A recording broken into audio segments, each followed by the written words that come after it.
বিসমিল্লাহির রহমানির রহিম। পরম করুণাময় ও অসীম দয়ালু আল্লাহর নামে শুরু। আসসালামু আলাইকুম ওয়া রাহমাতুল্লাহি ওয়া বারাকাতুহু। ইন্নাল হামদালিল্লাহ নাহমাদুহু ওয়া নাস্তাঈনুহু ওয়া নাস্তাগফিরুহু ওয়া নাউযু বিল্লাহি মিন শুরুরি আনফুসিনা ওয়া মিন সাইয়্যাতি আমালিনা। মান ইয়াহদিহিল্লাহু ফালা মুদিল্লা লাহু ওয়া মান ইউদ্লিল ফালা হাদিয়া লাহু।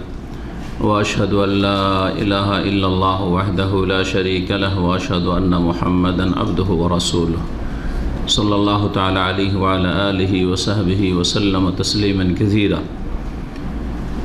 আম্মা বা'দ, ফাউযু বিল্লাহি মিনাশ শাইতানির রাজীম। বিসমিল্লাহির রহমানির রহিম। ওয়া মান ইয়াত্তাকিল্লাহা ইয়াজআল লাহু মাখরাজা ওয়া ইয়ারযুকহু মিন হাইসু লা ইয়াহতাসিব ওয়া মান ইয়াতাওয়াক্কাল আলাল্লাহি ফাহুয়া হাসবুহ। ইন্নাল্লাহা বালিগু আমরিহি ক্বাদ জাআলাল্লাহু লিকুল্লি শাইইন কাদারা। আল্লাহ রাব্বুল আলামিন যাবতীয় প্রশংসা যে আল্লাহ রাব্বুল আলামিন আমাদের হায়াত, মত, সুস্থতা এবং তার বিপরীত সুখ দুঃখ সব কিছুর মালিক। সে আল্লাহ রাব্বুল আলামিন আমাদের যাবতীয় প্রয়োজন মিটান, যে আল্লাহ রাব্বুল আলামিনের জন্যই সমস্ত ইবাদত বন্দেগী, যিনি আমাদের সমস্ত প্রয়োজনে ডাকলে সাড়া দেন, আর না ডেকেও অসংখ্য নিয়ামত আল্লাহ দিয়েছেন, যা আমরা চেয়ে পাই তার চাইতে অনেক অনেক গুণ বেশি না চেয়ে আল্লাহ আমাদেরকে দিয়ে থাকেন। সে আল্লাহ রাব্বুল আলামিনের ইবাদতের জন্য আল্লাহ আমাদেরকে সৃষ্টি করেছেন। সাল্লাতু ওয়া সালাম নাযিল হুকেন মুহাম্মদুর রাসূলুল্লাহ সাল্লাল্লাহু আলাইহি ওয়াসাল্লামের উপর, যিনি রাহমাতুল লিল আলামিন, যিনি দুনিয়ার রিজিক নিয়ে চিন্তা করেন নাই, আখিরাতের জীবন নিয়ে চিন্তিত হয়েছেন এবং সাহাবায়ে কেরামদেরকে এই তরবিয়ত, এই প্রশিক্ষণ দিয়েছেন। আজকে বিশেষ কারণে সময় বেশি হয়ে গেল, আধা ঘন্টা প্রায় চলে গেছে। আমরা 8:30টায় শুরু করি, এত ব্যতিক্রম হয় না। সেই জন্য যে বিষয়টি আমাদের ঘোষিত ছিল মসজিদের আদব, তাতে কমপক্ষে ঘণ্টাখানেক আলোচনার প্রয়োজন রয়েছে, তাই সেটা স্থগিত রাখছি। আগামী কালকে অথবা তার আগের, তার সামনে যেগুলো আসছে অনুষ্ঠান, সেগুলোতে ইনশাআল্লাহ তাআলা বিস্তারিত আলোচনা করব। তবে আজকে এমন একটি বিষয় নিয়ে আলোচনা করি যে বিষয়ের উপর বিভিন্ন জায়গায় আমার আলোচনা হয়েছে। এখানেও আমাদের বিভিন্ন প্রোগ্রামে বাইরেও, মাসিক সম্মেলনেও আর বাইরেও, সৌদি আরবের বাইরেও এই বিষয় নিয়ে গুরুত্বপূর্ণ একটি বিষয় নিয়ে আলোচনা হয়েছে। এই বিষয়টি মাঝে মধ্যে স্মরণ করানো দরকার। সেটা হচ্ছে রিজিক সম্পর্কে আমরা খুব চিন্তিত। এত চিন্তা আমরা আখিরাত সম্পর্কে মোটেই করি না। মরণ এবং মরণের পরে জীবন সম্পর্কে মোটেই চিন্তা করি না। দুনিয়াদারদের কথা বাদ দেন, যারা আমরা নিজেদেরকে একটু দিনদার ভাবছি, 5 ওয়াক্ত সালাত আদায় করি, মানে অন্তত দিনদারি আছে, আল্লাহ ভীরুতা আছে, তারাও অনেক বেশি চিন্তিত ভবিষ্যৎ জীবন নিয়ে, যে ভবিষ্যৎ কি করে চলবে আমার। রিজিক নিয়ে চিন্তা, নিজের পরিবারের ছেলেমেয়ের তাদের খরচ খরচা, বিভিন্ন দায়িত্ব বা ভবিষ্যৎটা আরও সুন্দর করার জন্য দুশ্চিন্তা, এইসব আমাদেরকে পেরেশান করে ছেড়ে দিয়েছে। পক্ষান্তরে আমাদের আখিরাত সম্পর্কে চিন্তা থাকলেও সামান্যতম, মাঝে মধ্যে কখন একটু চিন্তা হয়। আর তারপরে মনকে আমরা সান্ত্বনা দিই যে যে আমল করছি তাই হয়তো যথেষ্ট নাজাতের জন্য, আল্লাহর রহমত পাওয়ার জন্য। এই আশায় কিন্তু আমরা, যারা আজকালকার সমাজের ভালো মানুষ, তাদের অবস্থা বলছি, তাদের বেশি সংশোধনের প্রয়োজন রয়েছে, কারণ তারা অনেকটাই সংশোধিত এবং তাদের আল্লাহর ভয় আছে।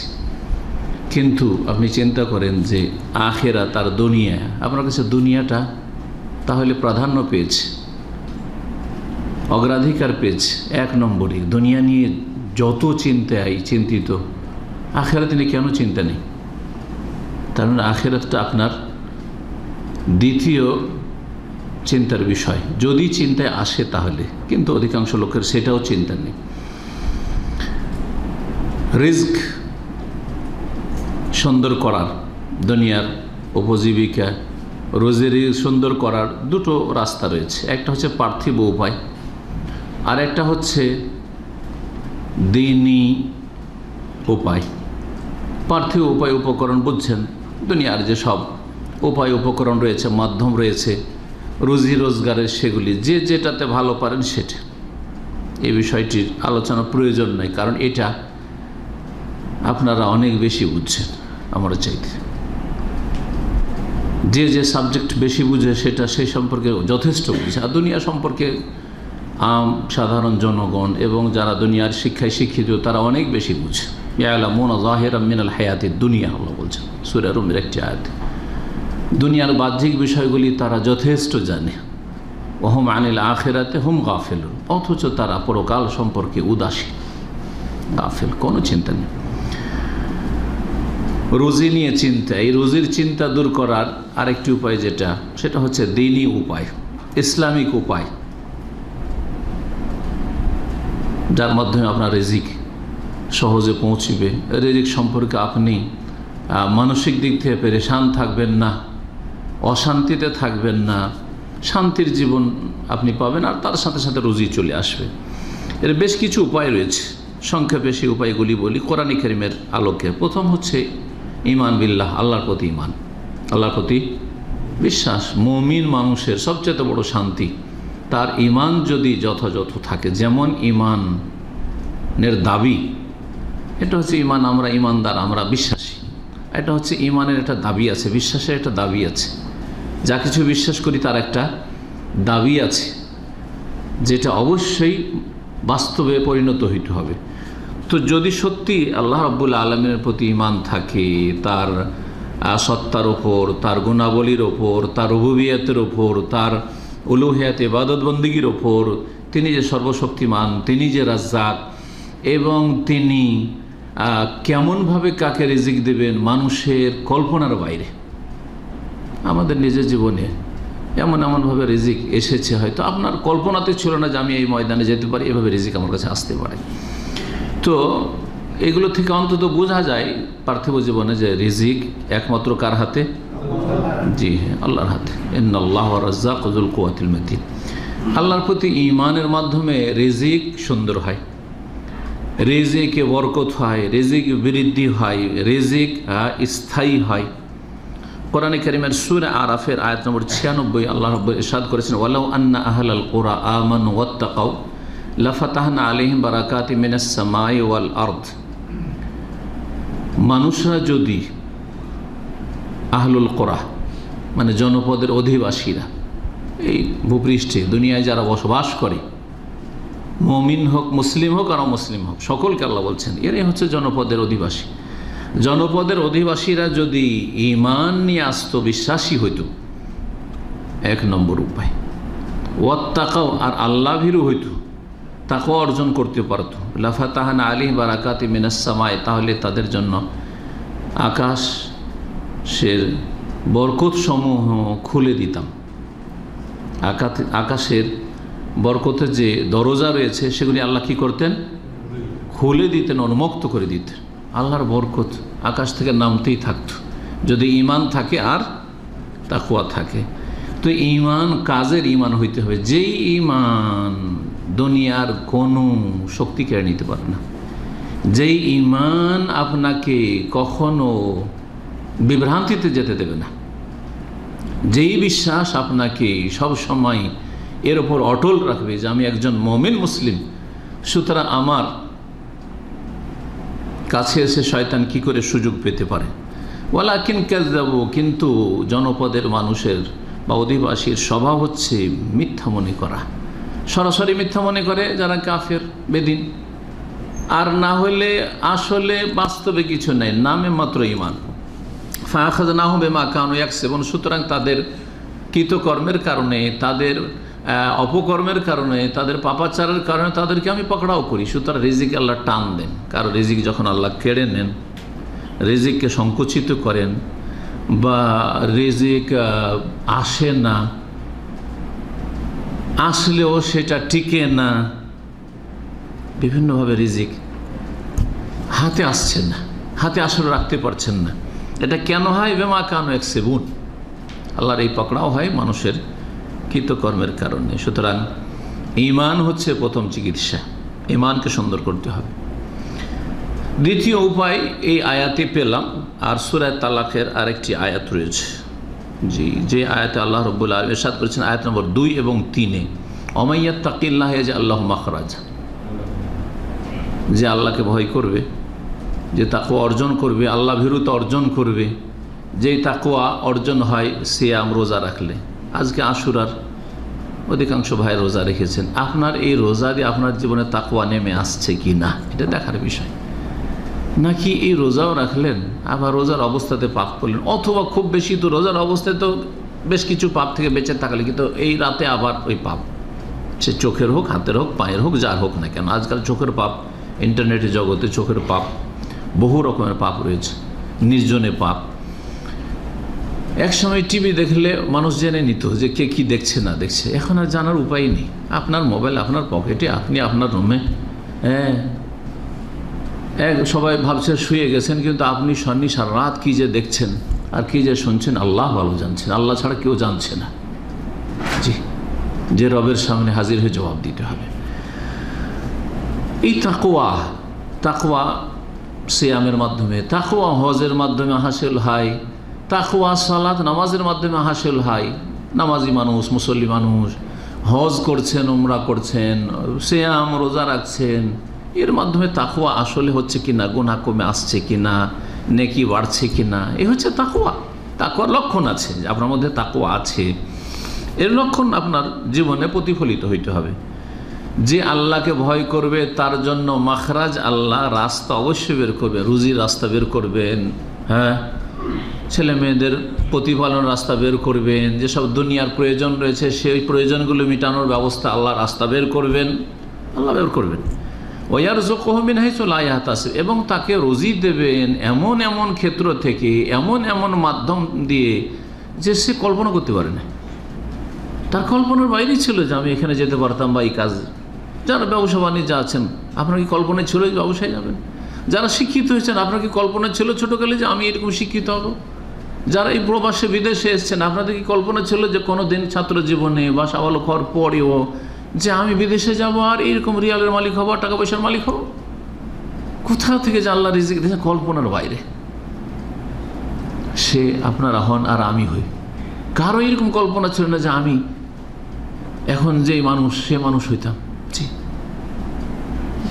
20 বছর আগে, 30 বছর আগে দেখেন, আপনি একটু পিছন দিকে ঘুরে দেখেন, আমি 30 বছর আগে যার 40-45 বছর বয়স, 40 বছর বয়স, তাহলে আপনি 25 বছর 30 বছর আগে আপনি কি ছিলেন? জি, আপনি সমাজে, আপনার পরিবারে, আপনার এতে আর্থিক দিক থেকে কী অবস্থায় ছিলেন? আপনি কোথায় আল্লাহ রাব্বুল আলামিন নিয়ে এসেছেন?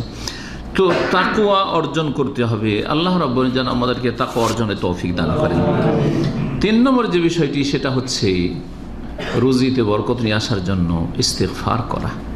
ভুল আমাদের হবেই হবে, ছোট হোক আর বড় হোক, ভুল হবে। যদি ভুল ভ্রান্তি হয় তো তার সংশোধনের উপায় হচ্ছে তওবা এবং ইস্তিগফার। ভুল থেকে থেমে যাওয়া, স্টপ করা, ঘুরে যাওয়া, ফিরে যাওয়া ভুল রাস্তা থেকে, এটার নাম তওবা। আর এই যে ভুল রাস্তায় চলে এসেছি আর বেশ কিছু অন্যায় বা ভুল হয়ে গেছে, অন্যায় হয়ে গেছে, পাপ হয়ে গেছে, সেজন্য আল্লাহর কাছে ক্ষমা চাওয়া, যার নাম হচ্ছে ইস্তিগফার। ইস্তিগফার মানেই তালাবুল গফরান বা তালাবুল মাগফিরা, ক্ষমা প্রার্থনা করা, আল্লাহর কাছে ক্ষমা চাওয়া। গুনাহবন, তাহলে ক্ষমা চাওয়ার জন্য গুনাহ কি করতে হবে? বন্ধ করতে হবে, পাপ থেকে আপনাকে থামতে হবে, বিরত হইতে হবে। তারপরে তখন যা হয়ে গেছে ভুল ভ্রান্তি পাপ, তার জন্য কি করতে হবে? ক্ষমা চাইতে হবে। জি, ইস্তিগফার সম্পর্কে কোরআনে কারীমের কয়েকটি সূরাতে এই বরকতের বিষয়টি উল্লেখ করা হয়েছে। বরকতের রাস্তাগুলি খুলে দেন, রিজিকের রাস্তা খুলেন, রিজিক যেই সব ক্ষেত্র থেকে আসে ওই সব ক্ষেত্র প্রশস্ত করেন, বা ওই সব ক্ষেত্র থেকে যাতে করে আসে রুজি, এই ব্যবস্থা করেন। এই বিষয়গুলি সূরা নূহে রয়েছে আয়াত নম্বর 10 থেকে 12-তে, সূরা হুদে রয়েছে, আরও অন্যান্য সূরাতে রয়েছে বিষয়টি। সূরা নূহের কথা শুধু বলি, নূহ আলাইহিস সালাম তার জাতিকে কত বছর ইসলামের দাওয়াত দিয়েছিলেন? 950 বছর। আর আমাদের মতো নয়, ওই যে 1-8 ঘন্টা। আপনারাও অত ধৈর্য ধরতে পারবেন না, আর আমরা হয়তো সময় দিতে পারবো না। হ্যাঁ, সপ্তাহে 1 ঘন্টা, হ্যাঁ, সপ্তাহে 2 দিন বা 3 দিন, ঠিক না? জি হ্যাঁ, খুব বেশি হলে সপ্তাহে 3 দিন 4 দিন। যারা সেন্টার আসেন তারা মানে এক্সেলেন্ট, চমৎকার, তারা অনেক অ্যাডভান্স দিন শিক্ষার ক্ষেত্রে আজকালকার প্রেক্ষাপটে। সুবহানাল্লাহ। তিনি কি বলছেন? রাত দিন ইসলামের দাওয়াত দিয়েছেন। কাল রব্বি ইন্নী দাওয়াতু কওমি লাইলান ওয়া নাহারা, হে আল্লাহ, আমার জাতিকে রাত দিন আমি দাওয়াত দিলাম। ফালাম ইয়াজিদহুম দুআই ইল্লা ফিরারা, কিন্তু আমার ডাকে তাদের পালায়ন ছাড়া, আমার থেকে দূরে সরে যাওয়া ছাড়া, আর আমার কথাকে প্রত্যাখ্যান আর অবজ্ঞা করা ছাড়া কিছুই পেলাম না। এটাই বৃদ্ধি পেল, শুধু তাদের পালানোই বৃদ্ধি পেল। আমার কথা শুনলেই পালায়, কথা শুনলেই দূরে সরে যায়, মানতে কেউ চায় না। ওমা আমানা মাহু ইল্লা কালিলুন, আয়াতে বলছেন 950 বছরের পরেও আল্লাহ বলছেন কালিল, যারা ঈমান নিয়ে এসেছিল তাদের সংখ্যা ছিল কালিল, অতি অল্প। তাদেরকে বুঝাইতে গিয়ে, কারণ যার মধ্যে ইসলাম রয়েছে, ঈমান রয়েছে, তাকওয়া রয়েছে, দিন রয়েছে, তার দিন দুনিয়া দুটোই সুন্দর হবে। দিন দুনিয়া ইহকাল পরকাল দুটোই সুন্দর হবে। এই কথাগুলি জাতিকে বোঝানোর প্রয়োজন রয়েছে যে তুমি ইসলামের কাজ করলে 1 পা চলা যাবে না, ইসলামের কাজ করলে মনে পেটের ভাত হবে না। এটা হচ্ছে বেদিনদের কথা, এটা হচ্ছে মূর্খদের কথা, যার আল্লাহ সম্পর্কে কোনো জ্ঞান নেই, আল্লাহর দিন সম্পর্কে জ্ঞান নেই, কোরআন সুন্নাহ ওহী সম্পর্কে যার কোনো জ্ঞান নেই, সে বলতে পারে। এই কথাই বোঝাতে চেয়ে তিনি বলেছিলেন ফাকুলতু, নূহ আলাইহিস সালাম বলছেন, আমি আমার জাতিকে বলেছিলাম ইস্তাগফিরু রাব্বাকুম ইন্নাহু কানা গাফফারা, হে জাতির লোকেরা, তোমরা তোমাদের প্রতিপালকের কাছে ক্ষমা প্রার্থনা করো, মার্জনা চাও, আল্লাহর কাছে ইস্তিগফার করো, কারণ তিনি মহান মার্জনাকারী, বড়ই ক্ষমাকারী। ইউরসিলিস সামা আলাইকুম ইদরারা, এতে হবে কি, আল্লাহ ক্ষমা করে দিলে তোমাদের দেশে, তোমাদের জমি জায়গায় কি হবে, মুষলধারে বৃষ্টি বর্ষণ হবে। যখন বৃষ্টি হবে তখন জমির উর্বর শক্তি বাড়বে, ফসল হবে, হ্যাঁ, আর না হলে খেতে করতেও পাবে। জি হ্যাঁ, আজকে থেকে 30-40 বছর আগে চলে যান, তখন মানুষের মূল ইনকাম সোর্সই ছিল জমি জায়গা, কৃষিকাজ। বেশি দূর যেতে হবে না, আজকে কৃষিকাজের কোনো মূল্য নেই হয়তো। তারপরও কৃষিকাজ যারা এখনও করে যাচ্ছে, তারা যে আমাদের কত উপকার করেছে, যারা শহরে বসবাস করছেন আর রিয়াল ডলার গুনছেন, অথবা যারা ব্যবসা বাণিজ্য করে টাকা টাকা টাকা টাকা, তাদের যে কত উপকার করছে, যে তারা যদি কৃষিকাজ করে চাল ডাল এই গম এসব না আমাদেরকে সরবরাহ করতো, আমাদের কাছে না পৌঁছাইতো, পয়সার বিনিময়ে হোক না, যদি পৌঁছাইতো, ওদের কাছে যদি অল্প করে হইতো, সামান্য হয়, তা তাদের নিজে খাবে, নিজের ছেলে মেয়েকে খাবে, কেন বিক্রি করবে, কেন বিক্রি করবে? আর বিক্রি না করলে আপনি রিয়াল খাবেন, ডলার খাবেন না, ব্যবসা বাণিজ্যের আপনার মাল সামান খাবেন? আপনাকে ওই চাল ডালি খেতে হবে। ও কৃষক কত উপকারী, আমরা ছোটোকালে পড়েছিলাম যে কৃষক হচ্ছে আমাদের পরম বন্ধু, এই কথাটি প্রাইমারিতে পড়েছিলাম। আজকের আলোচনা মনে পড়লো, কৃষক হচ্ছে আমাদের পরম বন্ধু। শহরের লোকেরা উপলব্ধি করে না। জি, আমাদের ওপর ওদের কত বড় এহসান রয়েছে। তো আল্লাহ বলছেন যে মুষলধারে আল্লাহ বৃষ্টি দেবেন, যখন আল্লাহর কাছে ক্ষমা চেয়ে নেবে আল্লাহ অব্যাহতি দিয়ে দেবেন। দুনিয়ার আযাব আসবে না, আখিরাতের আযাব আসবে না। ওয়ায়ুমদিদকুম বিআমওয়ালিন ওয়া বানিন, তোমাদের সাহায্য করবেন, তোমাদেরকে শক্তিশালী করবেন, কি দিয়ে? ধন সম্পদ দিয়ে। ধন সম্পদ হবে, টাকা পয়সা হবে। ওয়া বানিন, আর জনবল দিয়ে, ছেলে মেয়ে দিয়ে। যার ছেলে মেয়ে তার কি আছে? হ্যাঁ, কি আছে তার? টাকা পয়সা নিয়ে করবেন কি আপনি? টাকা পয়সা আছে আর বয়স হয়ে গেছে 70-80, চলতে পারেন না, মাছ কিনলো আপনাকে যেতে হবে, গোস্ত কিনলো যেতে হবে, ডাল চাল কিনলো যেতে হবে, সব কিছু, তেল কিনলো যেতে হবে, পানি গ্যাস সব কিছুর জন্য আপনাকে দৌড়াদৌড়ি করতে পারবেন।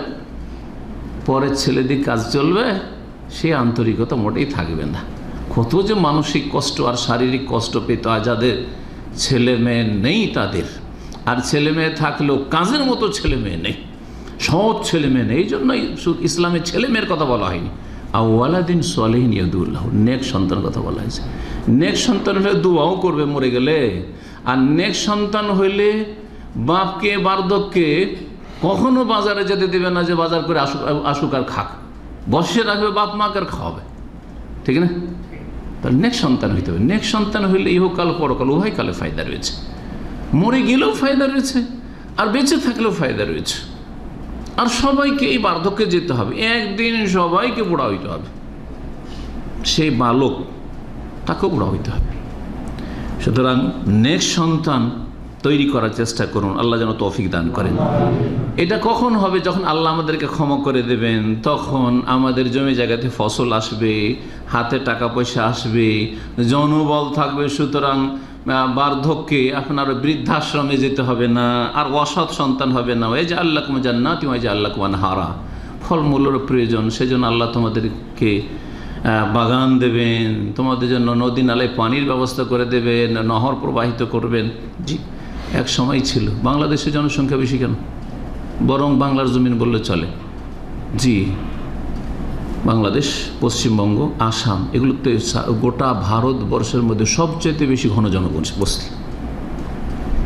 ভারতের বিস্তর এলাকা ঘুরেছি, বোম্বাই থেকে শুরু করে দিল্লি, উত্তরপ্রদেশ, মধ্যপ্রদেশ, অনেক এলাকায় ঘুরেছি। হ্যাঁ, কিন্তু যত ঘনবস্তি এই এলাকায় পৃথিবীর কোথাও মনে হয় আছে কিনা। কেন? কারণ হচ্ছে যে এই এলাকায় নদী নালা বেশি। আগের লোকের নদী নালার পাশে বাড়ি করত, এখন নদী দেখলে পালেখা নদী ভাঙন, তাই না? তখন নদী নালার পাশে মানুষ ইচ্ছা করে বাড়ি ঘর বাঁধত, কারণ পানিটা তাহলে সহজে পাবো, পানি সহজে পাবো। সারি ধরে দেখেন নদীর কিনারায় কিনারায় গ্রাম, বিশাল বিশাল গ্রাম আছে। এক সময় আমি শিক্ষকতা করেছি, দুটো গ্রামে, দুটোই ছিল একেবারে নদীর পাড়ে বিশাল বিশাল গ্রাম। একটা গ্রামে একটা বড় দাওরা মাদ্রাসা চালাতে পারে এইরকম। জি, এরা বেশি সুখী ছিল একসময়। তো আল্লাহ রাব্বুল এইসব নিয়ামত দেবেন ইস্তেগফার করলে। আল্লাহ রাব্বুল আলামিনের পক্ষ থেকে রিজক পেতে হইলে 4 নম্বরে যে কাজটি করতে হবে, 4 নম্বর না? হ্যাঁ, না মনে নেই আপনাদের? 4, সেটা হচ্ছে যা পাচ্ছেন তাতে শুকরিয়া আদায় করতে হবে। যা পাচ্ছেন তাতে কী করতে হবে? নিজেকে পরিতুষ্ট করতে হবে। আলহামদুলিল্লাহ, এতে একটা শান্তি আছে। আর এতে কী করতে হবে? শুকরিয়া আদায় করতে হবে। কারণ যতই ওপরে চলে যান আপনার ওপরে কেউ আছে, যত ওপরে চলে যান আপনার ওপরে কেউ আছে। যারা বড় বড় রাষ্ট্রীয় নেতৃত্বে আছে তারা হয়তো আপনাদের আমাদের চাইতে বেশি অনেক সময় কারো চাপের মুখে আছে। আপনি মনে করছেন আপনার বসের চাপে আছেন, তাই না? 1 কুইন্টাল ফোন করে এক্ষুনি আসো, তাই না?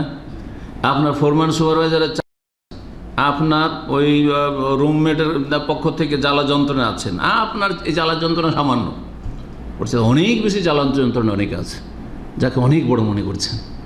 সুতরাং ভাবিয়েন না যে সারা পৃথিবীতে কেউ আপনার চাইতে অনেক বেশি সুখী আছে। ও বাহ্যিক দিক থেকে মনে হচ্ছে সুখী। জি, আসল সুখ যখন মনের দিক থেকে শান্তি হবে তাতে সুখ নেমে আসবে। এই জন্য নবী করিম সাল্লাল্লাহু আলাইহি ওয়াসাল্লাম ওপর দিকে দেখতে নিষেধ করেছেন। ওপর দিকে নজর চলে যাওয়া অনিচ্ছাকৃত গেলে কি করতে হবে? নিচের দিকে দেখতে হবে। সহিহ মুসলিমে হাদিস রয়েছে মর্মে, তিরমিজিতে হাদিস রয়েছে। জি, ইজা নাযারা আহাদুকুম ইলা মান ফাদ্দালা আলাইহি, যখন তোমাদের কারো নজর চলে যাবে ওপর দিকে এমন লোকদের দিকে যাদেরকে বাহ্যিক তোমাদের চাইতে বেশি শ্রেষ্ঠত্ব দেওয়া হয়েছে, সুস্থতায়, পয়সায়, ধন দৌলতে, চাকরি বাকরিতে, শিক্ষা দীক্ষায়, খ্যাতিতে, আমার চাইতে বেশি বিখ্যাত, আমার চাইতে বেশি পয়সাওয়ালা, আমার চাইতে বেশি মানে জবর ইত্যাদি, মানে যে কোনো দিক থেকে দেখা গেছে যে আমাদের চাইতে বেশি অনেক সিনিয়র। হ্যাঁ, পাসপোর্টের দিকটা আজকাল পাসপোর্ট দিয়েও বিচার করা হচ্ছে। পাসপোর্ট, স্ট্রং পাসপোর্ট, সারা পৃথিবী অন অ্যারাইভাল যে কোনো দেশে নামতে পারে, তাই না? ওর ভিসা টিসা লাগে না, নামলেই ভিসা। মনে আছে আরে এরা তো অনেক সিনিয়র। কিন্তু আপনাকে আল্লাহ এমন এমন দিক থেকে সুখ শান্তি দিয়েছেন যেই সুখ শান্তি তাদের জীবন নেই। জি, কেউ পেরেশান আছে তার ছেলেকে নিয়ে, ছেলে অবাধ্য। কেউ পেরেশান আছে তার মেয়েদেরকে নিয়ে, মেয়েগুলো কী করে মানুষ করবো? এইরকম প্রতিকূল পরিবেশ এরকম নাপাক নোংরা পরিবেশে, নোংরা সমাজে আপনি আলহামদুলিল্লাহ গরিব মানুষ, গরিব দেশে বসবাস করেন, কিন্তু আলহামদুলিল্লাহ এইসব টেনশন নেই। ইচ্ছা করলে দিনটা পুরোপুরি পালন করতে পারবেন, ইচ্ছা করলে ইসলামের বিধিবিধান মোতাবেক আপনার ব্যক্তি জীবনে, পারিবারিক জীবন, এটা হচ্ছে আসল জীবন, এটি হচ্ছে আসল জীবন। আপনার রুজি রোজগার, অর্থনীতিতে আপনি স্বাধীন, আপনার এখানে কেউ হস্তক্ষেপ করে না। ব্যক্তি জীবনে, পারিবারিক জীবনে, অর্থনৈতিক জীবনে আমি কি রোজগার করব আর আমি কোথায় খরচ করব, কোথাও হস্তক্ষেপ আছে নাকি? কোথাও হস্তক্ষেপ নেই। ওরাই পথভ্রষ্ট যারা এইগুলোর নিয়ে মাথা ব্যথা নাই। ওর ব্যক্তি জীবন অসৎ, ব্যক্তি জীবন আমল খুব খারাপ, ফজর নামাজ যাওয়ার তৌফিক হয় না, বাড়িতে পর্দা নেই, দিন নেই। জি হ্যাঁ, আর বড় বড় কথা, ও রাষ্ট্রনীতির কথা, হ্যাঁ, ওই আন্তর্জাতিক বিষয় নিয়ে তার আলোচনা সমালোচনা, আর তারপরে তার মানে যেই ক্ষেত্রে আল্লাহ ওকে কোনো দায়িত্ব দেয়নি সেই ক্ষেত্রে নিয়ে তারা বাড়াবাড়ি, যার ফলে নিজেও অশান্তিতে আছে আর অন্যদেরকে অশান্তিতে রেখেছে। এই চরমপন্থীরা নিজেরা অশান্তিতে আছে দুনিয়াতে আর অন্যদেরকে অশান্তিতে রেখেছে। যাদেরকে অশান্তিতে রাখার চেষ্টা করেছে তারাও তাদের শান্তিকে কেড়ে নেওয়ার চেষ্টা করেছে। জি, অথচ আল্লাহ রাব্বুল আলামিনের কাছে গিয়ে ফেঁসে যাবে যে তোকে দায়িত্ব দিয়েছিলাম, তো গোটা দেশের দায়িত্ব দিয়েছিলাম না, সারা পৃথিবী তোকে দায়িত্ব দিয়েছিলাম যে সবকে ঠিক করতে হবে, না তোকে তোর বাড়ির দায়িত্ব দিয়েছিলাম, তোর বাড়ির কী খবর, তোর স্ত্রী, তোর ছেলে মেয়েদের কী খবর, খবর নেই, জবাব দিতে পারবেন না। কু আনফুসাকুম ওয়াহলিকুম নারা, আল্লাহ কু আনফুসাকুম ওয়াহলিকুম ওয়াবালাদাকুম, তোমার দেশ বলেছেন, ও আলামাকুম, তোমার বিশ্ব বলেছেন, বলেননি আল্লাহ রাব্বুল আলামিন। এটা আপনাকে আমাকে বলেননি আল্লাহ রাব্বুল আলামিন। আমার দায়িত্ব নেই যে সারা পৃথিবী ঠিক করতে হবে, আমার দায়িত্ব নেই যে গোটা বাংলাভাষীদেরকে ঠিক করতে হবে। আমার কথা, হক কথা যতটা জানি আমি বলে দিলাম, কে ঠিক হবে না হবে ওয়াকুলিল হাক্কু মির রাব্বিকুম, হক কথা বলার চেষ্টা করো, পেশ করে দেওয়ার চেষ্টা, উত্তম পন্থায়। ফামান শাআ ফালিউমিন ওমান শাআ ফালিয়াকফুর, যে ইচ্ছা করে মানবে আর যার ইচ্ছা হবে না মানবে না, ওর জবাবও দিবে। আমার তাতে কি? আমাকে আমার দায়িত্বের জবাব দিতে হবে, আমার অধীনে যে সব বিষয়গুলি রয়েছে সেই বিষয়গুলি জবাব দিতে হবে। নবী করিম সাল্লাল্লাহু আলাইহি ওয়াসাল্লাম বলছেন, ওপর দিকে নজর গেলে নিচের দিকে দেখো, নিচের দিকে দেখো। যে কোনো ব্যক্তি যে কোনো অবস্থায় আছে নিচের দিকে দেখলে বলবেন আলহামদুলিল্লাহ। যতই নিচের থাকেন না কেন, যতই অসুস্থ থাকেন না কেন, আপনার চাইতে বেশি অসুস্থ কেউ আছে? হ্যাঁ, যতই অভাবে থাকেন না কেন, আপনার চাইতে অভাবে কেউ আছে। যতই কমজোর হন না কেন সমাজে, আপনার চাইতে কমজোর সমাজে কেউ আছে, আছে না নেই? আপনি যতই মানে নির্যাতিত হন বাংলাদেশের প্রেক্ষাপটে, আপনার চাইতে বেশি নির্যাতিত আমার রোহিঙ্গার ভাই বোনেরা, আপনাদের চাইতে নির্যাতিত আমাদের সিরিয়ার আহলুস সুন্নাত ওয়াল জামাআহ, সুন্নাত আহলুস সুন্নাতের ভাইরা, আপনাদের চাইতে বেশি নির্যাতিত ফিলিস্তিনের মুসলিম ভাই বোনেরা, আপনাদের চাইতে বেশি নির্যাতিত ইরাকের আহলুস সুন্নাত সুন্নি মুসলমানরা, ঠিক না? ইরানের সুন্নি মুসলিমরা, যাদের একটি মসজিদের অনুমতি এই রাফেজি শিয়া শক্তি তাদের দেয় নেই। জি, একটি কোনো মসজিদ নেই তাদের। চিন্তা করতে পেরেছেন? বলুন আলহামদুলিল্লাহ। এটা নিচের দিকে দেখার কিছু আমি দিক আপনাদেরকে দেখাইলাম। আপনি নিচের দিকে মানে আপনার পয়সার ক্ষেত্রে নয়, শুধু সারা জীবন সার্বিক জীবনের ক্ষেত্রে দেখবেন। তাহলে ফাইন্নাহু আজদারু আল্লাহ তাজদারু নিমাতাল্লাহ আলাইকুম, এটা সবচেয়ে উপযুক্ত হবে কিসের জন্য? যে আল্লাহর নিয়ামতগুলিকে তুমি কখনো তুচ্ছ মনে করবে না। যেটুকু তোমার কাছে নিয়ামত আছে ওটাকে অনেক মূল্য দেবে, তুমি অনেক বড় মনে করবে যে আমাকে আল্লাহ অনেক ভালো লেগেছে। এই জন্য কোনো রোগী মানুষকে দেখলে যে দোয়া, আবু দাউদের হাদিস রয়েছে, আলহামদুলিল্লাহিল্লাযী আফানি মিম্মা ইবতালাকা বিহি ওয়া ফাদ্দালানি আলা কাসীরিম মিম্মান খালাকা তাফজিল ওয়া ফাদ্দালানি, আলহামদুলিল্লাহিল্লাযী আফানি, সে আল্লাহর যাবতীয় প্রশংসা যিনি আমাকে নিরাপদ রেখেছেন বা সুস্থ রেখেছেন। মিম্মা ইবতালাকা বিহি, ওই ব্যাধি বা ওই বিপদ আপদ বালা মুসিবত থেকে যেটাতে তোমাকে আল্লাহ লিপ্ত করেছেন বা যাতে তুমি আপতিত হয়েছ। জি, ওয়া ফাদ্দালানি আলা কাসীরিম মিম্মান খালাক, এবং আল্লাহ আমাকে ফজিলত দিয়েছেন, শ্রেষ্ঠত্ব দিয়েছেন, ভালো রেখেছেন ওই সমস্ত অনেক সৃষ্টির চাইতে। আলা কাসীরিন, অনেক সৃষ্টির চাইতে, সব সৃষ্টির চাইতে ওপরে রাখেননি আল্লাহ আমাকে আপনাকে, কিন্তু আলা কাসীরিম মিম্মান খালাক। চিন্তা করে দেখেন, অনেক আল্লাহর বান্দা, আল্লাহর সৃষ্টি মানুষের ওপরে আমাকে আপনাকে রেখেছেন। আলহামদুলিল্লাহ। জি, কমপক্ষে আপনি ইমানের অবস্থায় আছেন, বলেন আলহামদুলিল্লাহ। সারা বিশ্বের অধিকাংশ লোক কাফের মুশরিক, আর মুসলিমদের মধ্যে অধিকাংশ হচ্ছে বিদাতি গুমরা পথভ্রষ্ট, শিরকি আকীদার নয় বিদাতি আকীদা। অধিকাংশ হচ্ছে বেদিন বেনামাজি অসৎ। আলহামদুলিল্লাহ, আপনি অসৎ, আপনি 5 ওয়াক্ত নামাজি, আপনি সহি আকীদার লোক। জি, এসব হচ্ছে আল্লাহ রাব্বুল আলামিন শুকরিয়ার দিক। তো কি বলছিলাম, আল্লাহর শুকরিয়া আদায় করার জন্য জরুরি যে আপনি সবসময় নিচের দিকে দেখবেন, ওপর দিকে দেখবেন না।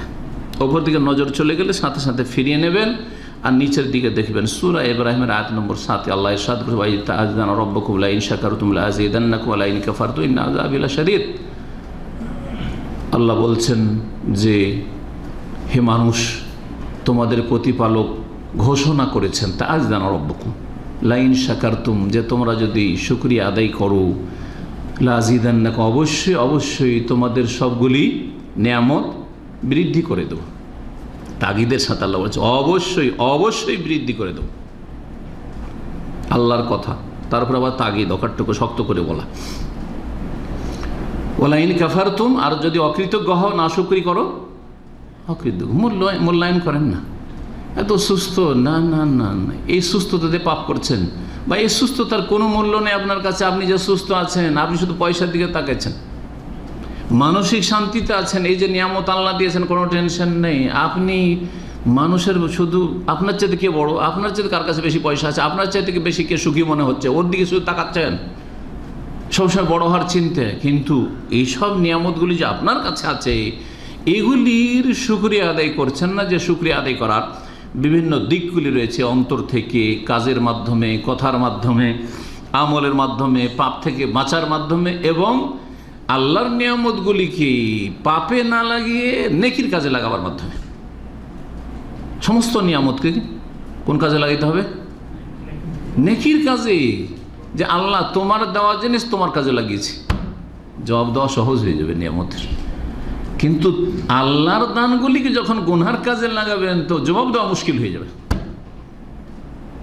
আপনার মালিক কোম্পানি আপনাকে টাকা দেবে, 5,000 রিয়াল দিয়ে দিল, বলে যাও এটা দিয়ে আমার কোম্পানির কাজ করো। আর আমি যদি আপনার নিজের কাজ করে জবাব দিতে পারবেন সে? কিন্তু যদি কোম্পানির স্বার্থে, কোম্পানিকে আগে বাড়াবার জন্য, কোম্পানিকে মজবুত করার জন্য যদি আপনি কাজ করেন, এসে বলতে পারবেন যে আমি ঠিক আছে খরচ করেছি, কিন্তু কোম্পানির স্বার্থে করেছি। বুঝতে পারছেন না? এটা উদাহরণ দিলে বোঝাবার জন্য। এখানে তো কোম্পানির লাভ আছে, অথচ আল্লাহর ইবাদতবন্দি করলে, আল্লাহর নিয়ামতগুলিকে ভালো কাজে লাগালে, এটা আপনার কাজ, আপনার উপকার, আল্লাহর কোনো উপকার না। আল্লাহর উপকার করলেন না আপনি ইবাদতবন্দি করে বা নেক কাজ করে। শুকরিয়া আদায় করুন, আল্লাহ যেন শুকরিয়া তৌফিক দান করেন। আল্লাহুম্মা ইন্না আলা যিকরিকা ওয়া শুকরিকা ওয়া হুসনি ইবাদাতিক। কয়টা হলো? 4টা। 5 নম্বর হচ্ছে যা আল্লাহ দিয়েছেন খরচ করেন, যা দিয়েছেন কৃপণতা করিয়েন না। জি, কেন? পয়সা আল্লাহ দিয়েছেন খরচ করার জন্য। এটা সৎ লোকেরা বলে, অসৎ লোক, এই ভাষাটাই যে বাক্যটা বললাম, পয়সা আল্লাহ কি জন্য দিয়েছেন? খরচ করার জন্য। এটা অসৎ লোকও বলে, সৎ লোকও বলে। অসৎ লোকদের কাছে অর্থ আলাদা, আর সৎ লোকের কাছে, নেক লোকের কাছে অর্থ আলাদা। কেমন করে? অসৎ লোকেরা বলে পয়সা এসছে কি রাখার জন্য, খরচ করো, সুতরাং যেখানে ইচ্ছা খরচ করো, যেমনভাবে ইচ্ছা খরচ করো, হালাল হারাম, জায়েজ না জায়েজ, পাপের কাজ আর অপচয়, অপব্যয়, হ্যাঁ, চলছে তাদের। আজকে শুনলাম যে একটা ঘড়ির মূল্য হচ্ছে কত, এমন ঘড়ি আছে একটা ঘড়ির মূল্য কত, অথচ সেটাও টাইম দিও, এটাও টাইম দিচ্ছে, বরং এতে 5 ওয়াক্ত সালাতের আমার টাইম দিচ্ছে, 300 350 ধরেন এটা আমার। আর একটা ঘড়ি, যেই ঘড়ির দাম আপনাদের আইডিয়াতে কত হইতে পারে? একটা ঘড়ির দাম কত? হ্যাঁ বলেন কিছু। হ্যাঁ, মিলিয়ন?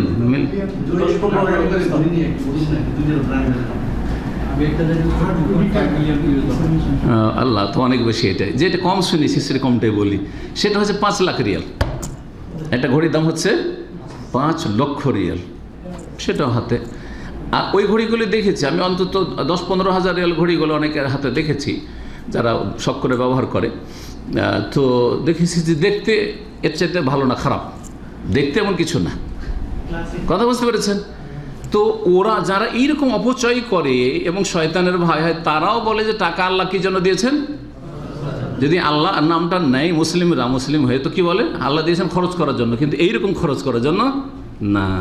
আর নেক লোক এই কথাটাই বলে যে টাকা দিয়েছেন আল্লাহ খরচ করার জন্য। কিসের জন্য? আল্লাহ নাফসিকা, তোমার নিজের জন্য প্রয়োজন, যতটা প্রয়োজন শুধু, মধ্যম পন্থায়, কৃপণতা নাই, জানকে কষ্ট দিয়েও না আর খুব বেশি করেও না, মধ্যম পন্থায়, নিজের পরিবারের ওপর মধ্যম পন্থায়। জি, ইখতিসাদ মানে মধ্যম পন্থা। আল্লাহ বলেছেন যে লম্বাও করেও না আর একবারে খুব কৃপণতা করে টাইট করে রাখে স্ত্রী ছেলে মেয়েকে চলার মতো করে। আর তারপরে তখন তোমার আত্মীয় স্বজন, তোমার দিনের খেদমত, দান খায়রাত এই করে, জি হ্যাঁ, তোমার আত্মীয়দের মধ্যে গরিব অভাবী যারা রয়েছে তাদের সিলাতুল আরহাম হবে, সাদকা হবে, ডবল হবে। যারা আত্মীয় স্বজন নেক লোক ছিল, যাক ওগুলো হইলো। তারপরে যে কোনো মুসলিম এবং ইসলামের স্বার্থে খরচ, এটা খরচ, যা কিছু খাওয়া দাওয়া করা হইলো সব খরচ করে দেন, সবের কাজ বলছি না সব খরচ করে দেন, কিন্তু সব খরচ করলে কোনো ভুল কাজ করলেন না। আবু বকর সিদ্দিক রাদিয়াল্লাহু তাআলা বাড়িতে যা আছে নিয়ে এসে দিয়ে দিলেন। ওমর রাদিয়াল্লাহু বাড়িতে যা আছে অর্ধেকটা রেখে ছেলেমেয়েরা খাবে, ওদের খরচা চলে, আর অর্ধেক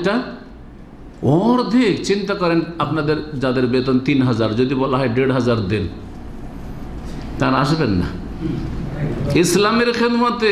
মাসে 1500 কেন? যদি 100 টাকা করে চায়, বাপরে বাপ, যা এখানে ইসলামিক সেন্টারে যাওয়া মানে 100 রিয়াল মাসে, 100 রিয়াল যেমন তেমন কথা নাকি? 100 রিয়াল মানে 2200 হয়ে যায় বাংলাদেশের, 2200 টাকা দেওয়া যায়। সাথে সাথে হিসাব, সাথে সাথে ব্রেন হিসাব করে দিচ্ছে তোর বাংলাদেশে কত টাকা চলে যাবে। যদি মাসে তোর 2200 টাকা যাবে, বছরে কত গেল? বোঝা গেছে? শয়তান এগুলো ওয়াইদুকুমুল ফাকর, শয়তান ভয় দেখায় যে তুই এরকম করে দিনের কাজে গরিব দুঃখীকে দিলে তো ফকির হয়ে যাবি, কিন্তু শয়তানি কাজে খরচ করলে শয়তান কখনো এটা বোঝায় না যে তুই এরকম করে গরিব হয়ে যাবি। আমোদ ফুর্তি কর, না করবি তো কি জন্য টাকা? কথা বোঝা গেছে? জি, যারা অসৎ লোক খরচ করে কখনো চিন্তা করেন, কারণ শয়তান তাদের মগজে অভাব ঢোকায় না, বলে খুব কর, কারণ টাকা আছে খরচ কর। আর নেক লোকেরা যারা ভালো মানুষ, একটু যখনই দান খেরাতের দিকে যায় তখন শয়তান ওয়াইদুকুমুল ফাকরা, শয়তান প্ররোচিত করে অসহসাদে কুমন্ত্রণা দেয় যে তুই গরিব হয়ে যাবি, অভাবী হয়ে যাবি। এরকম দান করলে হয় 100 রিয়াল মানে বছরে 1200 রিয়াল, 5টা বছরে কত টাকা চলে গেল তোর? শয়তান এগুলো শিখাবে না, খরচ করেন। জি, আনফিক ইউনফিকিল্লাহ, প্রসিদ্ধ হাদিস, আনফিক ইউনফিকিল্লাহ আলাইক, সহিহ মুসলিমের হাদিস, আয়েশা রাদিয়াল্লাহু তাআলা আনহা বর্ণিত। নবী করিম সাল্লাল্লাহু আলাইহি ওয়াসাল্লাম বলছেন যে তুমি খরচ করো তাহলে আল্লাহ খরচ করবেন। পরীক্ষিত, আপনি আপনার ছেলে মেয়েদের পরে, আপনার নিজের এবং ছেলে মেয়ে, স্ত্রী ছেলে মেয়ের পরে, মানে বাপ মাকে বঞ্চিত করে নাই, কিন্তু দেখতে হবে যে কোনখানে বেশি প্রয়োজন রয়েছে। আপনার মোটামুটি সংসারের প্রয়োজনটা মিটিয়ে, আর তারপরে বাপ মা, আত্মীয় স্বজন, ইয়েতিম, বিধবা, ইসলামের কাজে, দিনের কাজে, দিনী মাদ্রাসায়, দিনের খেদমতে, দিনের দাওয়াতের ক্ষেত্রে খরচ করেন। ইউনফিকিল্লাহ আলাইক, আল্লাহ এত রিজিকের রাস্তা খুলে দেবেন। আল্লাহ খরচ করছেন আপনার ওপর, আল্লাহ খরচ করছে আপনার ছেলে মেয়ের ওপর। ছেলে মেয়ের জন্য বেশি কিছু করে যেতে পারেনি, কিন্তু যেহেতু আপনি খরচ করে গেছেন আল্লাহর রাস্তায়, সেজন্য আল্লাহ আপনার ছেলে মেয়েদের ওপর খরচ করছে। এটা হচ্ছে রিজিকের রাস্তা। এই মর্মে সূরা সাবার আয়াত নম্বর 39 আল্লাহ ইরশাদ করেছেন, ওমা আনফাকতুম মিন শাইইন ফাহুয়া ইউখলিফুহু, যে কোনো তোমরা খরচ করো না কেন, উদ্দেশ্য এখানে আল্লাহর রাস্তায় খরচ করা, আল্লাহর সন্তুষ্টির জন্য খরচ করা, দুনিয়ার স্বার্থে নয়। আল্লাহর সন্তুষ্টির জন্য যে কোনো খরচ করো না কেন। এই জন্য পারিবারিক খরচের ক্ষেত্রেও, স্ত্রী ছেলে মেয়েদের ক্ষেত্রেও যদি নেকির আশা রাখেন যে আমি এটা ফারিজা আদায় করছি, আমার ফরজ, স্ত্রীর খরচ ফরজ, ছেলে মেয়ের খরচ ফরজ, এবং আমার বাপ মায়ের খরচ ফরজ, আমার আত্মীয় স্বজন গরিব আছে তাদের দেখাশোনা করা আমার জন্য ফরজ অথবা সুন্নাত, গুরুত্বপূর্ণ বিষয়। এইরকমই ইসলামের খেদমত করা আমার উপর ফরজে কেফায়, ফরজ দায়িত্ব। এই চেতনা নিয়ে যদি খরচ করেন, ফাহুয়া ইউখলিফু, আল্লাহ তার বিকল্প দান করেন। ইউখলিফু মানে হচ্ছে যেই জায়গাটা খালি হবে সেই জায়গাটা আল্লাহ কি করবেন? পূরণ করে দেবেন। জি, খলিফাতে, খলিফা মানে খলিফা, এখান থেকে ইউখলিফুহু, যে টাকাটা খরচ করলেন আল্লাহ ওর বিকল্প আপনাকে দিয়ে দেবেন। ওয়াহুয়া খাইরুর রাজেকিন, এবং তিনি হচ্ছেন সবচাইতে উত্তম রিজিক দাতা। উত্তম রিজিক দাতা তাকে কেন বলা হয়েছে? কারণ বাহ্যিক আমাদেরকে আমাদের নাবালক অবস্থায় বাপ মাও খাওয়িয়েছে, তাই না? আমরা যেসব প্রতিষ্ঠানে চাকরি করছি ওই প্রতিষ্ঠানের মাধ্যমে আমাদের কাছে রুজি রিজিক আসছে, তো বাহ্যিক এই দিক থেকে ওরা আমাদেরকে একটা রুজি দিচ্ছে। কিন্তু এইটা হচ্ছে কি, আমরা আল্লাহ তাদেরকে দিয়েছেন, কাউকে হয়তো বাপ মাকে দায়িত্ব দিয়েছেন, কোম্পানিতে কাজ করে দিচ্ছেন, তাদের উপর আপনার কিছু এহসান আছে, সেই জন্য আপনার এহসান করছেন। কিন্তু আল্লাহ রব্বুল আলমিনের উপর আপনার কোনো এহসান নেই, অথচ আল্লাহ এহসান করছেন। ওয়াহুয়া খায়রুর রাজিকিন। 5টা হয়েছে, তাই না? 6 নম্বর হচ্ছে যারা সাবালক মানুষ আর অবিবাহিত বিয়ে করেন, বিয়ে করলে আল্লাহ বরকত দেবেন। অধিকাংশ লোক বিয়ে করার পরে পয়সা বাঁচাতে পারে, বিয়ের আগে পয়সা বাঁচাতে পারে না। এবং বিয়ে করার পরে রাস্তা খুলে যেইভাবে খুলুক না কেন, আল্লাহ ভালো জানে কি জন্য কিভাবে খুলে, পরীক্ষিত বিষয়। বিবাহ অধিকাংশ মানুষের জীবনে রুজির রাস্তা খুলেছে বিবাহ শাদীর পরে। বিবাহ শাদীর পরে ছেলে মেয়ে হইতে লাগলে তখন আরও রাস্তা খুলে। জি, তো এই বিষয়টি কোরআনে কারিমের সূরা নূরে রয়েছে। 8 নম্বর 32 আল্লাহ ইরশাদ করেছেন যে ইয়াকুনু ফুকারা ইউগনিহিমুল্লাহু মিন ফাদলিহি। তার আগে আল্লাহ বলেছেন যে যারা অবিবাহিতা তাদের বিয়ের ব্যবস্থা করে। ওয়ানকিহুল আইয়ামা মিনকুম ওয়াস-সালিহিনা মিন ইবাদিকুম, এমনকি দাস যারা আছে, ভালো মানুষ যদি হয় দাসগুলো, তো হে মনিব মালিকরা তোমরা দাসদেরও বিয়ের ব্যবস্থা করে দাও, তাদেরকে গুনাহ থেকে বাঁচাবার চেষ্টা করো। তাহলে কি হবে? অভিভাবকদেরকে এখানে বলা হচ্ছে মেয়ের অবিবাহিত আছে বিয়ে দাও, ছেলের অবিবাহিত আছে আর তুমি বাপ পারবে সহযোগিতা করো। এই ছেলেরা যারা নিজেরাই বিয়ে করতে পারবে, তোমরা স্বাবলম্বী, তোমরা নিজেরা তাড়াতাড়ি বিয়ে করে পায়ে দাঁড়াবো, এই করবে, এসব করিও না, কারণ তোমাদের রিজিকের রাস্তা সংকুচিত হচ্ছে। কিন্তু বিয়ে করো, রিজিকের রাস্তা প্রশস্ত হবে। আল্লাহ কি বলছেন? বিয়ে করলে ইয়াকুনু ফুকারা, যারা বিবাহ করবে তারা যদি দরিদ্র অভাবী হয়, ফকির আল্লাহ বলেছেন, দরিদ্র অভাবী হয়, ইউগনিহিমুল্লাহু মিন ফাদলিহি, তার আল্লাহ অনুগ্রহক্রমে আল্লাহ রাব্বুল তাদের কি করবেন? অভাব মুক্ত করে দেবেন, সচ্ছল বানিয়ে দেবেন। ইউগনিহিমুল্লাহু মিন ফাদলিহি আল্লাহু ওয়াসিউন আলিম। 7 নম্বর হচ্ছে আল্লাহর উপর ভরসা রাখা। জি, সূরা তালাকের যে আয়াতটা পড়েছিলাম সে আয়াতে রয়েছে ওমাইয়াত্তাকিল্লাহ ইয়াজআল, তাকওয়ার কথা, ইয়াজআল লাহু মাখরাজা ওয়া ইয়ারযুকুহু মিন হাইসু লা ইয়াহতাসিব ওয়া মাইয়াতাওয়াক্কাল আলাল্লাহি ফাহুয়া হাসবুহ। আল্লাহর উপর যারা ভরসা করবে আল্লাহ তার জন্য যথেষ্ট। এই ভরসা মানে কি? ভরসা মানে কাজকর্ম না করে আল্লাহ ভরসা বলা? ভরসা মানে কি সবসময় মসজিদে পড়ে থাকা? হ্যাঁ, আল্লাহ ভরসা মানে সবসময় জিকির আজকার করা? না, সেটা না। ইবাদত বন্দেগী করেন, আল্লাহর হক আদায় করেন, শরীরের হক আদায় করেন, আপনার অধীনে যারা আছে তাদের হক আদায় করার জন্য চেষ্টা করেন। আর আল্লাহ রাব্বুল আলামিন কর্ম করতে বলেছে, দুনিয়ার ক্ষেত্রে কর্ম করেন। কর্ম করে রেজাল্ট, ফলাফলটা আল্লাহর হাতে ছেড়ে দেওয়া এবং আল্লাহর উপর এই ক্ষেত্রে দৃঢ় বিশ্বাস রাখা যে তিনি অসহায় ছেড়ে দেবেন, এটা হচ্ছে তাওয়াক্কুল। এই জন্য উদাহরণটা দিয়েছেন এক পাখির সাথে, যেই পাখি বাসাতে সবসময় বসে থাকে না, বরং রাত্রে বাসায় ফিরে আর সকাল হলেই সারাদিন বাইরে ঘুরে বেড়ায়। নবী করিম সাল্লাল্লাহু আলাইহি ওয়াসাল্লাম হাদিস, তিরমিজিতে হাদিসটি রয়েছে, আল্লাহ আলবানী সহিহ বলেছেন, লাউ আন্নাকুম তাতাওয়াক্কালুনা আলাল হক তাওয়াক্কুলে লা রাযাকাকুম কামা ইয়ারযুকুত তাইর তাগদু খিমাসান ওয়া তারুহু বিতানান। যদি তোমরা আল্লাহর ওপর যথাযথ ভরসা রাখো, কীরকম ভরসা? হাক্কা তাওয়াক্কুলে, যেমন ভরসা বলে যেটাকে ভরসা, যেমন ভরসা আস্থা হওয়া উচিত ওই রকম যদি ভরসা রাখো, লা রাযাকাকুম, আল্লাহ তোমাদেরকে রিজিকের ব্যবস্থা করে দেবেন। কামা ইয়ারযুকুত তাইর, যেমন পাখিকে আল্লাহ রিজিক দেন। পাখি, আমরা তো জানছি যে কালকে আমার ডিউটি আছে, হ্যাঁ, দিন গেলে বেতন আছে, বা দোকানপাট কারো আছে, ব্যবসা আছে, আর ঘর ভাড়া দেওয়া আছে, দোকান ভাড়া দেওয়া আছে, এত টাকা মাসে আসবে, জানছেন না? সবাই কিন্তু জানছেন। পাখি কিছুই জানে না যে এক দানা পাবো কি পাবো না আগামীকালকে। রাত্রে বাসায় আছে, সকালেও যাচ্ছে, কিচ্ছু জানে না আজকে সারাদিনে একটা দানা পাবো কি পাবো না, আর পাবো তো কোন দানাই বা পাবো, আর কোন জায়গায় পাবো, কিছুই জানে না, কিছুই জানে না। তারপর আল্লাহ রিজিক দিচ্ছেন, চিন্তা করুন। আপনি বলছেন যে ওই রকমই রিজিক দেবেন আল্লাহ তোমাদেরকে যদি সত্যিকার আল্লাহর ভরসা রাখতে পারো। কামা ইয়ারযুকুত তাইর, যেমন আল্লাহ পাখিকে রিজিক দান করেন। কিভাবে?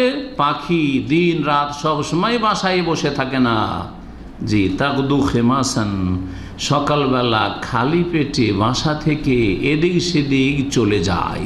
গাদা একদম মানে চলে যায়। জি, সকালবেলা বেরিয়ে পড়ে, গাদা একদম বেরিয়ে পড়া, সকালে বাড়িতে বেরিয়ে যাওয়াকে জি হ্যাঁ গদুবুন বলে, গদুবুহা শাহরুন। সুলাইমান আলাইহিস সালাম কোরআনের ভাষায় সকালবেলা ভ্রমণ করতেন 1 মাসের রাস্তা, আল্লাহ বলছেন সকালবেলা 1 মাস, ওয়ারাওয়াহুয়া বিকালবেলা ভ্রমণ করতেন 1 মাস। জি, সকালবেলা খালি পেটে বেরিয়ে যায়, ওয়াতারুহু বেতানান, আর সন্ধ্যাবেলা বাসাতে পাখি ফিরে আসে।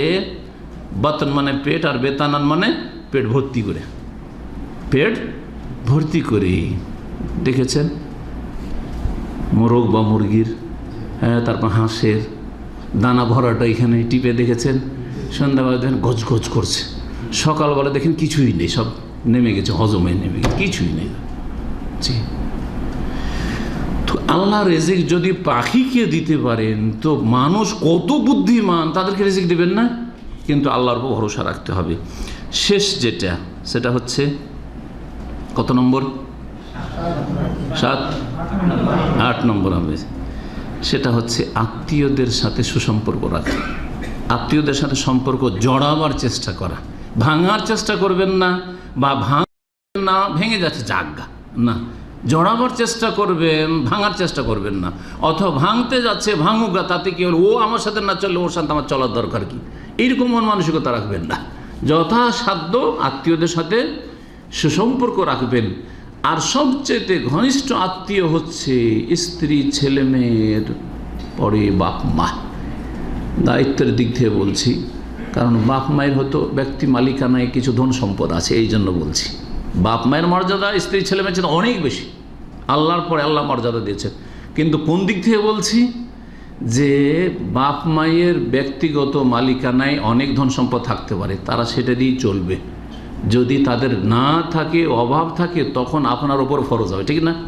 কিন্তু আপনার স্ত্রী ছেলে মেয়ে তাদের আছে কি, অথচ তারা নাবালক ছেলেমেয়েরা, তার আপনার স্ত্রীর ভরণ পোষণ আপনারও ফরজ করা হয়েছে, ফারিজে আইন, আর কারো ওপর ফরজ না।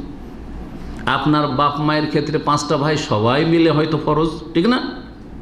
এই দিক থেকে বলছি। নাহলে মর্যাদার দিক দিয়ে হলে এতে কোনো সন্দেহ নেই যে আল্লাহর পরে হক হচ্ছে অবিল ওয়ালিদাইন ইহসানা।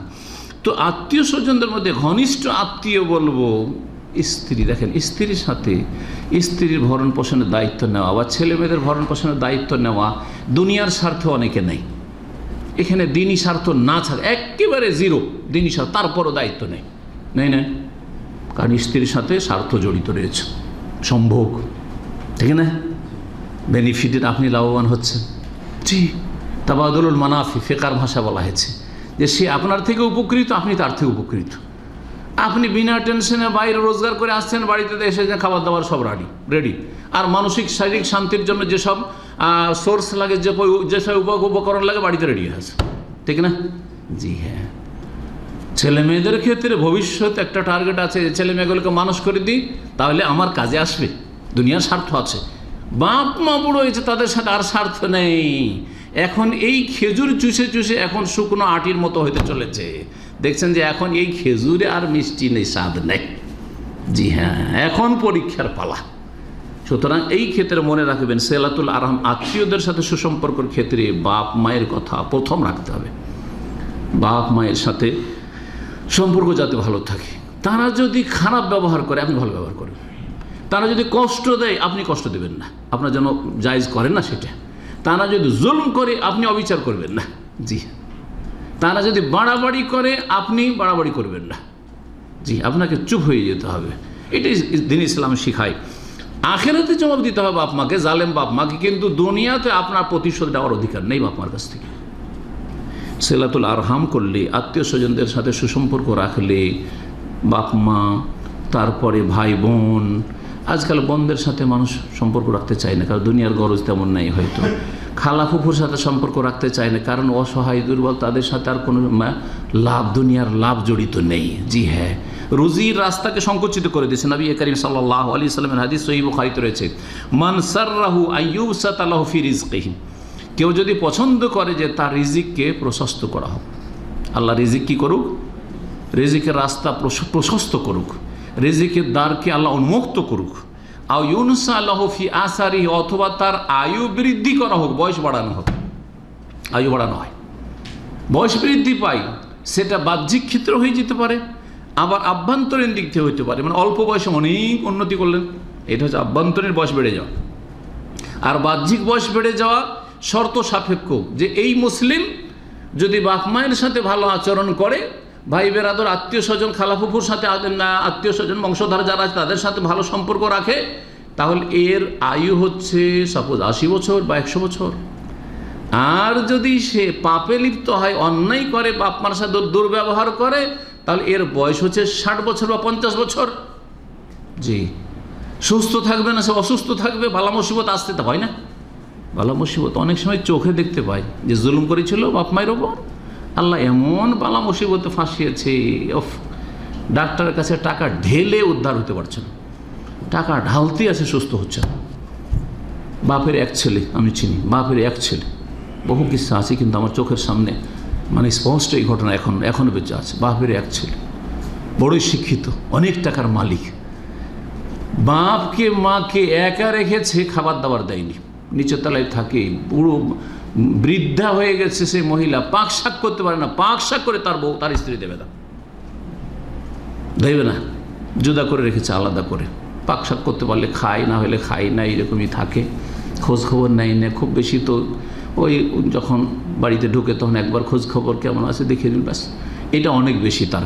এক কথায় সাথে খাবার দাবার, স্ত্রী রাজি না যে পাক শাক করে খেতে দেবে, আর সেও তাতে সেখানে গিয়ে সে কাপুরুষ স্ত্রীর কাছে, নেতৃত্ব স্ত্রীর হাতে। আল্লাহ রাব্বুল পরিবারে এত বালা মুসিবত দিয়েছে, এত বালা মুসিবত দিয়েছে যে সেই স্ত্রী বাঁচে কিনা এখন, অথচ অল্প বয়সে, এখনও যুবতী, 40 বয়স যায়নি, 30 বা 35 ওই মহিলার হবে না, বৌমার হবে না, বাঁচে কিনা অবস্থা। সমস্ত টাকা পয়সা যা ইনকাম করে ও ডাক্তারের কাছে দিয়ে আসতে হয়। আল্লাহ বলছে বাপ মাকে দিলে তোর 5,000 হইতো, ডাক্তারের কাছে তোকে 50,000 দিয়ে আসতে হবে মাসে। জি, এটাই হচ্ছে এই হাদিস। জি, কেউ যদি চায় যে তার রিজিক আল্লাহ প্রশস্ত করুক আর তার আয়ুকে আল্লাহ বৃদ্ধি করুক, বয়সকে বাড়িয়ে দিক, ফালিয়াসেল রাহেমাহু, সে যেন আত্মীয়দের সাথে সুসম্পর্ক রাখে, আত্মীয়তার সম্পর্ককে অটুট রাখে, মজবুত রাখে। আল্লাহ রাব্বুল আলামিন যেন তৌফিক দান করেন। বাপ মা অনেক সময় খারাপ কথা বলতে পারে, সেই ক্ষেত্রে আপনি চুপ হয়ে যাবেন, প্রতি উত্তর না করে, নীরবতা একেবারে নিরাপত্তা, নীরব হয়ে যান, উত্তর দিয়েন না কিছু। হ্যাঁ, আপনার সাথে খারাপ আচরণ করছে, চুপ হয়ে যান, এটা সবচেয়ে ভালো উপায়। আর যদি বুঝাইতে পারেন, যখন দেখছে একটু ঠান্ডা মেজাজে বোঝান যে আব্বা বা আম্মা আপনাদের এই আচরণটা, এরকম করাটা ঠিক না, পারলে বোঝান। আর না হলে দেখেন যে এইটা তো খেপে যাবে, তাহলে চুপ থাকে, নিরাপদ। ভালো ভাষা বলার চেষ্টা করেন, রাগছে এটা হাসি মুখে বরণ করার চেষ্টা করেন। হ্যাঁ, রাগ দেখাচ্ছে বা জুলমতে অকথ্য ভাষা বলছে, খারাপ ভাষা বলছে, আপনি হাসি মুখে সেটাকে বরণ করার চেষ্টা, হাসি মুখে সেটাকে নেওয়ার চেষ্টা করেন। জি, হবে, হতেও বিবেকে ধাক্কা দেবে, তারপরে সে সংশোধন করবে যে ছেলের সাথে এত খারাপ ব্যবহার করছি, ছেলের বউর সাথে এত খারাপ ব্যবহার, তারা তো আমাদের সাথে খারাপ ব্যবহার করে না, তারা তো আমাদের সাথে ভালোই আচরণ করছে। হতে পারে হেদায়েত হতে পারে হেদায়েত হয়ে যেতে পারে। আল্লাহ রাব্বুল যেন আমাদেরকে এই বিষয়কে বোঝার তৌফিক দান করেন। আল্লাহ রাব্বুল যেন নেক আমলে তৌফিক দান করেন। আল্লাহ আমাদের রিজিকে যেন বরকত দান করেন, রিজিকের চিন্তার থেকে আল্লাহ যেন মুক্ত করে দেন, এবং আখিরাতের চিন্তায় যেন বেশি চিন্তিত হওয়ার তৌফিক দান করেন। আখিরাতকে সুন্দর করার জন্য আল্লাহ রাব্বুল যেন ঈমান, আমল, তাকওয়া দান করেন। আল্লাহ আমাদের তওবা ইস্তিগফারের তৌফিক দান করেন। আল্লাহ রাব্বুল তার দ্বীনের জন্য খরচ করার তৌফিক দান করেন। আল্লাহর আস্থা ভরসা যেন আল্লাহ তৌফিক দান করেন। সুবহান রাব্বিকা রাব্বিল ইজ্জাতি আম্মা ইয়াসিফুন ওয়া সালামুল মুরসালিন আলহামদুলিল্লাহি রাব্বিল আলামিন ওয়া জাযাকুমুল্লাহু খাইরান।